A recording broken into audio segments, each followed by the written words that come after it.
மேஷராசி பர்டிகுலராக அஸ்வினி பரணி கிருத்திகை நட்சத்திரம். இந்த கிருத்திகை நட்சத்திரத்துக்கு வந்து உடல் கொஞ்சம் பிரச்சனை ஆகும். மூச்சு, வயிறு, கால் சம்மந்தப்பட்ட ரத்தம் அழுத்தம், ப்ரெஷர் அப்படி இருக்கவங்க கொஞ்சம் கேர்ஃபுல்லாக பார்த்துக்கோங்க.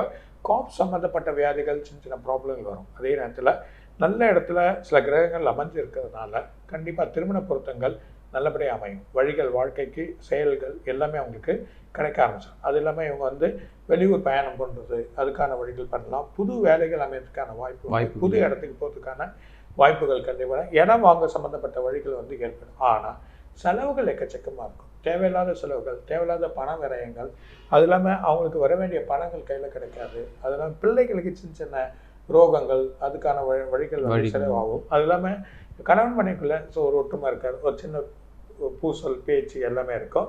அதுக்கப்புறம் போப்பு அதுக்கான வழிகள் மாறிடும். அதே நேரத்தில் இவங்க வந்து சிவபெருமானை வென்றது நல்லது. பிரதோஷத்துக்கு தேனோ இல்லைன்னா பிரதோஷத்துக்கு பாலோ அபிஷேகம் கொடுங்க. ஒவ்வொரு சனிக்கிழமையும் பெருமாள் கோயில் போய் அர்ச்சனை பண்ணிட்டாங்க. இந்த சுக்கரன் வந்து அஷ்டமத்தில் இருக்கிறதுனால நோய், உடல் பாதைகள், மனசு கஷ்டம், அதாவது தூக்கம் இருக்காது, கொஞ்சம் வயசான அந்த ஒரு நிலைமையை ஏற்படுத்திட்டு போவோம். அதுக்கான வழிகள் இருக்குது. அதனால பிரச்சனை இல்லை. இது மட்டும் அவங்க பண்ணாவே நல்லா இருக்கும்.